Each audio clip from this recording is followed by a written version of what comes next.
ব্রাহ্মণবাড়িয়ার সরাইল উপজেলার হাফিজা বেগমের ছেলে শামীম ৫ বছর ধরে ভারতের জেলে বন্দী।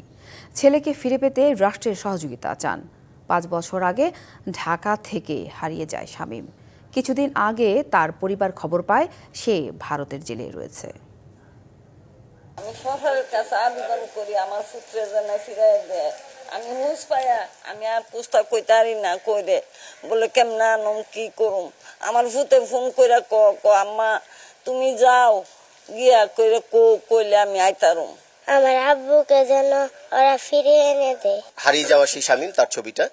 তাদের বাড়ি ব্রাহ্মণবাড়িয়া সরাইল উপজেলায় তার বাড়ি, যেটা গাজীপুর গ্রাম, যেটা ব্রিজের কোনায় তার মা বলছিলেন আর কি।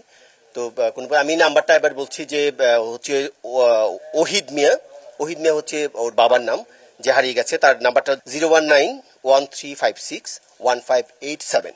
যদি কেউ কোনো সন্ধান পান বা কোনো ব্যবস্থা করতে পারেন কোনো প্রতিষ্ঠান, তাহলে আমরা বলবো এই নাম্বারে যোগাযোগ করার জন্য অথবা ডিবিসি নিউজের সাথে যোগাযোগ করার জন্য।